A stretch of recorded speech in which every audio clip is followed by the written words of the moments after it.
E era 4 quaternos de soldado ali para guardar aquele homem de Deus. Aí você imagina assim, para que tanta segurança dentro de uma prisão, né? Para um homem só, algemado ainda, no escuro. Mas o que chama a atenção é por que Herodes fez isso.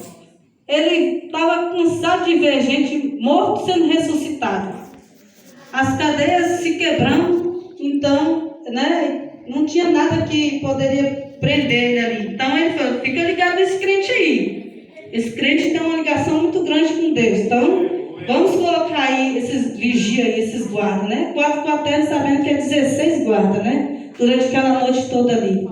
Então ele falou, vamos ficar ligados, porque eu já vi gente ressuscitar. O Deus dele ressuscita, o Deus dele cura, o Deus dele quebra algema, quebra ferrolhos, né? Não há porta que ele não quebra, porque ele é o dono da chave. Ele é o dono da nossa chave. Então, ele, quando o anjo entrou ali dentro daquela prisão estava toda escura, estava treva pura. Não podia enxergar nada.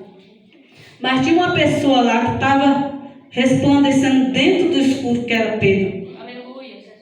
Sabemos que Pedro foi o mesmo que negou Jesus, mas que também foi aquele que Jesus falou que sobre ele firmará a igreja dele, né? A igreja do Senhor. Então, Tiago já tinha sido morto, como foi falado aqui dentro da palavra. Tiago já tinha sido morto. Mas por que Tiago foi morto e Pedro não?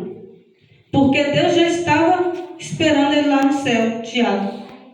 Já estava predestinado a ser morto. Ele tinha uma direção, né? Certa. Já estava salvo, aprovado. Foi aprovado, Deus levou. E Pedro não. Pedro ainda tinha uma promessa, ainda Pedro tinha uma obra para fazer ali, naquela terra. Pedro ele era um líder, né? Então, porque se Deus quisesse salvar o Tiago, ele salvava o Tiago. Tiago também é irmão de João Marcos, aonde estava ali reunida a igreja do Senhor, na casa de Maria, mãe de João Marcos. Então a igreja, ela fazia o quê? Constantemente, sem cessar, incessantemente, a oração. Por quem? Por Pedro, o líder daquela igreja. Não havia muitos templos, então eles reuniam ali. Quando a igreja ora, recebe o quê? Vitória. Quer vitória? Põe o seu joelho no chão, vai orar, que Deus vai responder. Eu passei por todas as palavras que eu já tinha ministrado. Orei o Senhor, mas o Senhor só falava comigo que era sobre a oração. Porque a nossa oração é a arma mais poderosa que a gente tem. Antes de tudo, ore. Qualquer atitude que você for tomar, qualquer decisão, coloque na mão do Senhor, que Ele vai agir. Se você colocar primeiro o seu eu na frente, o Senhor nada pode fazer. A rainha Elizabeth falou que ela tem mais medo de um crente de joelhos orando do que um exército todo britânico de pé. Jesus, aleluia. Aquela rainha que morreu agora por último, reinou por 70 anos, que foi também uma profecia bíblica, que fala que chegará um tempo que ia reinar uma rainha por 70 anos. Que era ela temente os pais dela, né? Porque a palavra do Senhor fala: honra seu pai e sua mãe, que eu prolongarei os teus dias na terra. E creio que por isso que ela reinou por 70 anos. Glorificado e exaltado o seu nome. Então ela tinha esse medo. Por quê? Porque aonde Deus entra, o crente não perde batalha. Quando os filisteus eles estavam batalhando ali, eles com medo de ir contra Israel também com medo de ir contra eles, porque eles eram poucos números agora, porque tinham morrido muitos soldados na batalha. Mas o que aconteceu? Não precisou eles mover uma palha, porque o Senhor, Ele trovejou sobre aqueles filisteus e morreu todos. Não precisou eles fazerem nada, eles ficaram até assustados quando eles viram aquela cena, né? Então o Senhor é maravilhoso. Está aqui o meu esposo, né, que já deu o testemunho dele na frente. Meu esposo, ele é resposta de oração, né, como ele disse. Quando eu via ele na BPDIS, né, ali, quando eu entrei na vida dele, foi um propósito do Senhor mesmo. Ele casou pela, acho que a terceira vez, ele já casou demais, meu Deus do céu. É só eu mesmo para resgatar a pessoa. Aí, quando eu casei com ele, quando ele teve uma profecia antes que ele ia casar com outra, mas só que ele não ia viver com aquela mulher. Que ia vir outra pessoa, que era Deus que ia enviar. Mas nem eu, nem ele sabia que era eu, entendeu? Então, ele até falou que a gente cai, levanta, mas porque ele ainda não sabe ainda a expressão cair, né? A expressão para ele cair é ficar caído na cama, acamado. Porque meu esposo, desde que ele aceitou o Senhor, ele nunca se desviou nem para a direita nem para a esquerda, né? Glória a Deus. Ele não precisou de NA, né? Que é Alcoólicos Anônimos, não precisou. Porque quem foi o médico dele, que tirou todos os vícios dele, que ele tinha, foi o Jesus. Aleluia. Eu escrevi uma carta, ele até falou, uma carta era bem grandona assim, né? Falei, eu vou escrever uma carta para Deus, porque Deus vai me escutar. Quando a gente aceita Jesus, o Senhor, diz a palavra, carrega no colo, né? Igual um bebê, né?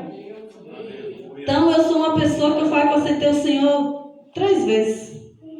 Mas ninguém nunca fez apelo para mim, pessoal. Fez assim no geral. Ah, quem quer aceitar o Senhor Jesus hoje? Eu. Aí na outra semana, no outro domingo, a mesma pessoa que fez o apelo tornou a fazer o apelo. Quem quer aceitar o Senhor Jesus hoje? Só eu lá na frente. Eu. Porque eu queria muito o Senhor na minha vida. Eu precisava que o Senhor precisava que Jesus fizesse um milagre na minha vida, para que ele entrasse na minha casa e salvasse meu esposo e os 2 meninos. Aleluia! Então, eu aceitei o Senhor e fiquei quietinha.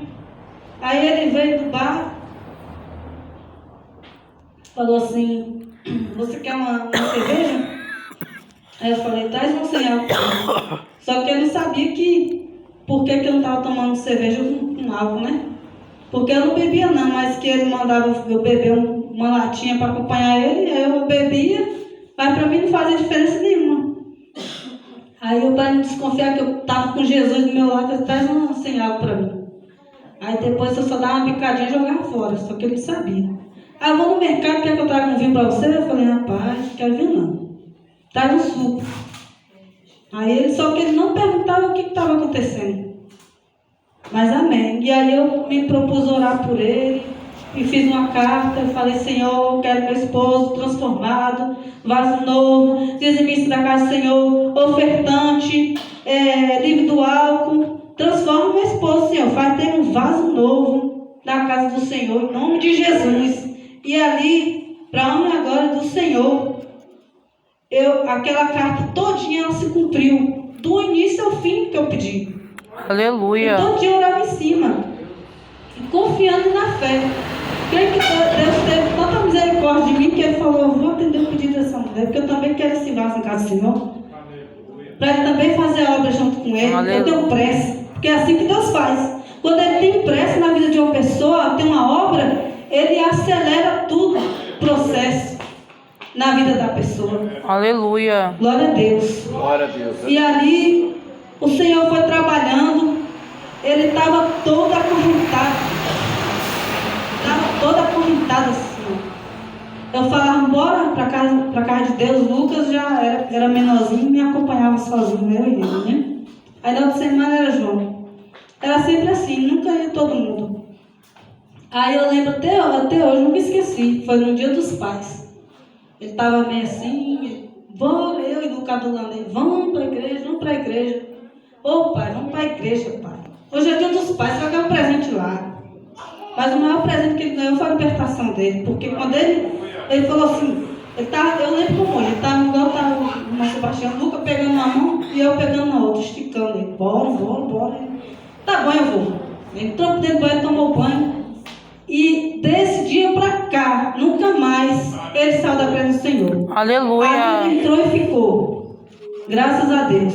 Só que ele falou assim, mas tem um probleminha, porque eu não gosto de igreja batista, não, eu gosto de assembleano.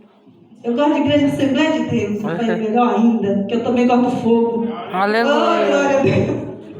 Aleluia. Eu falei, deu certinho. Eu queria que você falasse isso, que a gente estava visitando a igreja, irmão.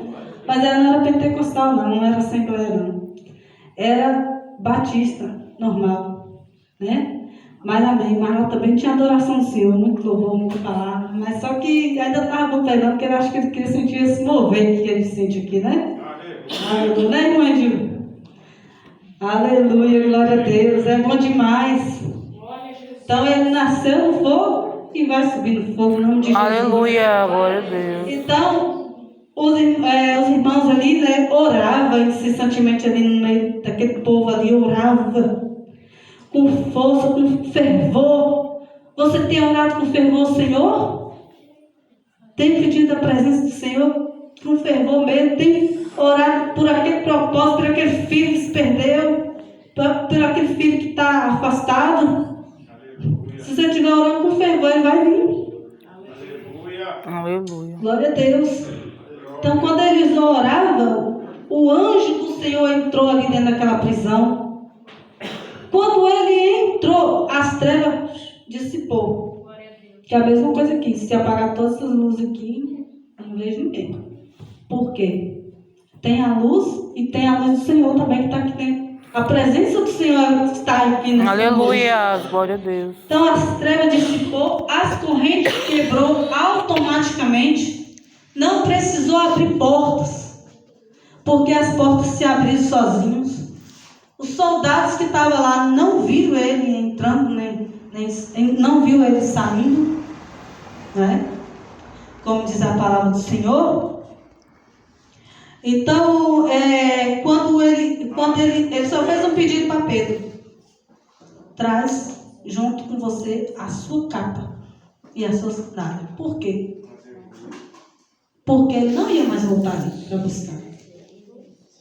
Então, pediu que trouxesse tudo. Vai ter vezes que Deus vai mandar deixar a capa. Vai ter vezes que Deus vai falar: traz consigo que você vai voltar aqui mais. Então, o Senhor ali, ele tirou. A única dificuldade que teve para sair foi quando ele encontrou com um amigo dele. Só que também um amigo dele já viu que lá dentro ele já foi liberto. Por que ele vai prender aqui na última porta, né? Ele falou: não, Pedro, pode ir. Que quando chegou na casa de Maria, que foi a primeira coisa que aconteceu, depois que ele saiu dali, ele foi para a casa de Maria.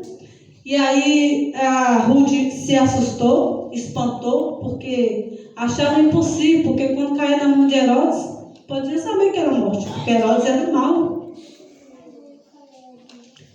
O primeiro Herodes foi que matou João Batista, né? Decapitado. E aí veio o filho dele. Teve outro que perseguiu Jesus. Depois, outro já mandou crucificar. Então, eles eram ruins. Então, para agradar os judeus, ele ia matar Pedro agora. Pedro agora estava no corredor da morte. Mas o que aconteceu também? Pedro também descansou. Pedro dormiu, né? Você já pensou? A pessoa está ali no corredor da morte, sabendo que vai morrer a qualquer momento. E ele simplesmente dormir, descansar. Eu acho que ninguém aqui ia conseguir dormir, sabendo que daqui a pouco, algumas horas, ele vai morrer. Mas Pedro, ele tinha um Deus poderoso. Então ele podia confiar que ele ia conseguir sair dali de alguma maneira. Se ele morresse também, a vitória estava no céu, né? Mas ele ia saber, ele ia sair. Porque o nosso Deus, quando ele tem um propósito na vida do servo dele, não tem nada que impeça. Nada. Glória a Deus. Aleluia, Jesus. Tem um tempo, deixa eu ver se o tempo já está no finalzinho já. O tempo já estourou, né? Teve um tempo que, na época da pandemia, nós também abrimos as nossas portas da nossa casa para ser lugar de apoio, de oração, porque as igrejas todas fecharam. Então, para a gente não se esfriar na presença do Senhor, a gente falou assim: agora, as igrejas tudo fechadas, tem que criar uma estratégia que a gente não pode esfriar na presença do Senhor. A gente não sabe quando que vai acabar essa pandemia. Não tinha tempo nem de voltar, não tinha. Então, a gente começou a falar para os irmãos que a gente estava abrindo a porta da nossa casa para a gente estar orando com eles ali. Foi no sítio que a gente comprou, nosso primeiro sítio. E o Senhor, Ele já tinha, para você ver como é que o tempo, né, do Senhor, Ele é lindo, né, na nossa vida. A gente já tinha essa promessa, que a gente ia pregar para um povo dentro de uma roça, só que a gente não sabia aonde e nem como que ia ser isso, como que ia acontecer isso. Aí o que aconteceu? A gente saiu de uma cidade para cá, com pouco tempo, foi como se fosse, o cerco fosse fechando. Foi o tempo como se fosse a abertura do Mar Vermelho, foi o tempo que o Mar Vermelho abriu e fechou, veio a pandemia. Um exemplo, né? E aí a gente falou assim: agora o que a gente vai fazer? Não, vamos orar, porque a gente não pode esfriar na presença do Senhor, não. Aí convidamos a Carmelita, a irmã Carmelita, todos conhecem aqui, né? Foi do início até o fim. Ela, o filho dela e o noivo que ela tinha na época, né? Ela não falhava um culto. E aqueles cultos, tudo foi assim, avivado para a honra e a glória do Senhor. Meu Deus. Todo mundo tinha oportunidade, ali foi um celeiro, um aprendizado ali. Um celeiro de aprendizado. Lucas, ele tinha um medo de falar em público. Eu falei: Lucas, a palavra do Senhor vem dizendo que os tímidos não herdarão o reino do céu, não. Foi que ele desbloqueou essa parte dele, tirou a timidez, graças a Deus. Porque, irmãos, você não pensa que é porque era numa casa que não enchia, não. Tinha vezes que enchia, assim, dava umas 30 pessoas ou mais. Tem gente de fora, até o irmão Nelson já foi lá pregar pra gente já.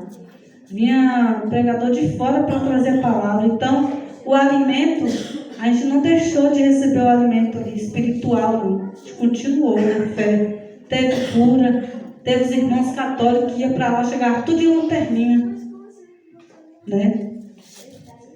Tudo em lanterninha, e Deus operou ali no meio daquele povo. Mas foi só o tempo que o Senhor nos destinou. Aí que Ele falou que a gente ia pregar para o povo, e aconteceu nesse tempo. Amém, aleluia. Que eu e minha esposa olhamos um para cada outro e falei: agora, Deus está falando que agora é o tempo Glória da a gente Deus. abrir nossas portas e receber o povo de Deus para a gente estar aqui orando. Viu? Um pastor foi, consagrou um monte lá. Quando a gente queria orar também, a gente consagrava, orava no monte. Então foi uma bênção aquele período que nós ficamos ali. Aí Deus falou comigo também: agora acabou.